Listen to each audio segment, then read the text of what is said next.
बच्चे हैं वो प्रोटेक्टेड रहते हैं, उनको कम इन्फेक्शन होता है, और अगर इन्फेक्शन भी होता है तो बहुत माइल्ड रहता है। और ये वायरस तो वही है, वायरस तो चेंज नहीं हुआ है, तो इसलिए ऐसा कोई लक्षण, ऐसा कोई इंडिकेशन नहीं है कि जो थर्ड वेव है उसमें बच्चों में ज़्यादा होगा। और ये इसलिए, जिसका एक हाइपोथेसिस वो ये है कि जो वायरस है वो एस रिसेप्टर्स के साथ बॉडी के अंदर एंटर करता है, और बच्चों में ये रिसेप्टर्स रिलेटिवली कम हैं एज कम्पेयर टू अडल्ट्स। ये एक हाइपोथेसिस है कि बच्चों में क्यों कम देखा जाता है। लेकिन अभी तक जो डेटा है दोनों वेव्स का, उसमें बच्चों में ये कम पाया गया है, इसलिए ऐसा नहीं लगता कि बच्चों में आगे जाके पाया जाएगा, आगे सीवियर इन्फेक्शन होगा या ज़्यादा इन्फेक्शन होगा। जिन लोगों ने इस थ्योरी को आगे बढ़ाया है वो, उनका ये कहना है क्योंकि बच्चों में अभी तक हुआ नहीं है इन्फेक्शन, वो प्रोटेक्टेड हैं, इसलिए अगले वेव में शायद उनको ज़्यादा इन्फेक्शन हो सकता है प्रोपोर्शनली। लेकिन इसमें कोई अभी तक एविडेंस नहीं है कि बच्चों में सीवियर इन्फेक्शन होगा या उनको ज़्यादा केसेस उसके आगे वाले वेव में पाए जाएंगे। तो ये बात समझना बहुत ज़रूरी है कि अगर हम बात कर रहे हैं तो इट्स बेटर कि हम यूज़ करें करेक्ट नेम, क्योंकि ये कन्फ्यूजन हो जाता है, क्योंकि कई दफ़ा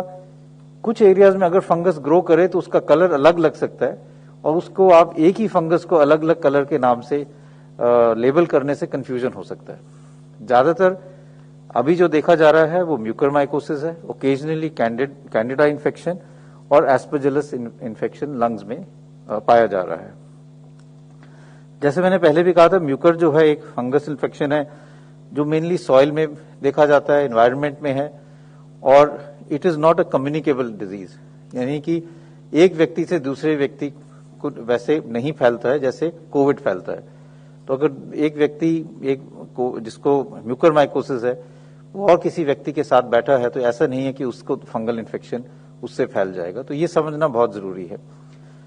दूसरा ये समझना जरूरी है कि ये जो फंगल इन्फेक्शन है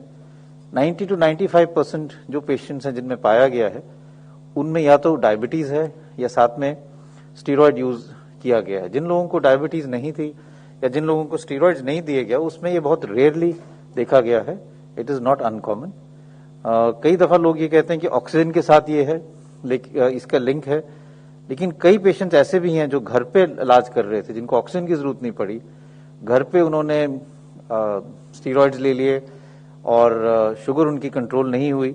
उनमें भी म्यूकरमाइकोसिस देखा गया है जो हॉस्पिटल में एडमिट भी नहीं हुए। तो एडमिशन एंड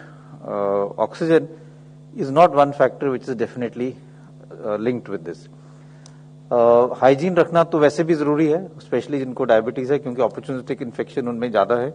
तो जनरल हाइजीनिक मेजर जो हम पहले से कह रहे हैं कि रेगुलर वॉशिंग ऑफ हैंड्स, अगर आप कोई ऑक्सीजन यूज कर रहे हैं तो उसकी ट्यूबिंग प्रॉपरली क्लीन हो, जो पानी यूज करते हैं ह्यूमिडिफिकेशन के लिए आइडियल सिचुएशन में अगर वो स्टेराइल वाटर हो तो वो बेटर रहेगा। ये समझना कि म्यूकर के लक्षण क्या हैं। अभी तक हमने जो देखा है, जो हमारे हॉस्पिटल में हमने देखा है कि मेजॉरिटी हमारे पेशेंट जो हैं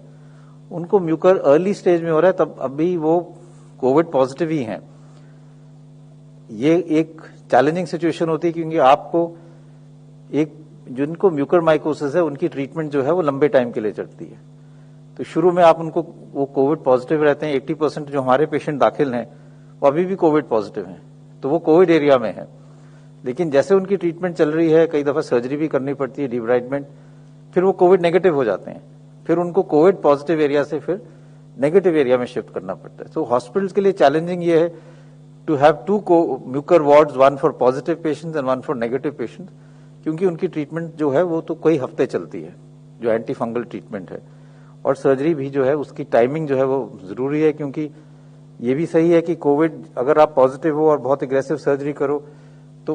उससे मोर्टेलिटी ज्यादा हो सकती है, क्योंकि अगर फेफड़े में कमजोरी है, ऑक्सीजन की रिक्वायरमेंट है और आप ऑक्सीजन पे हो और उसके ऊपर आपके नेजल पैसेजेस या सांस के ऊपर वाले एरिया में सर्जरी की जाए तो it can have worse outcome. तो इसलिए ये भी समझना जरूरी है। दूसरी चीज ये है कि कुछ इसके ऐसे लक्षण है जो वार्निंग साइंस कहते हैं, जैसे हेडेक है, नाक बंद हो जाना या नाक में क्रस्टिंग होना, नाक से कभी कभी खून आना, या एक साइड में स्वेलिंग हो जाना, आंख के नीचे या चेहरे पे स्वेलिंग हो जाना, या एक साइड पे दर्द ज्यादा होना और जो है सेंसेशन चेहरे पे कम हो जाना, ये सब जो लक्षण है, अगर किसी को भी ऐसे लक्षण हो और जो हाई रिस्क ग्रुप में है, यानी कि जिनको डायबिटीज है, जिनकी शुगर कंट्रोल नहीं है और स्टीरॉइड्स ले रहे हैं, उनको अपने डॉक्टर के साथ संपर्क करके अपना चेकअप कराना चाहिए। सिंपल टेस्ट है, नाक का एग्जामिनेशन, नेजल एंडोस्कोपी भी कर सकते हैं, जिससे आप नाक के अंदर देख सकते हैं और वहां से स्वैब और बायोप्सी भी ले सकते हैं, जिससे डायग्नोसिस भी हो सकता है और जल्दी ट्रीटमेंट शुरू करने से इसका आउटकम भी बेटर रहता है।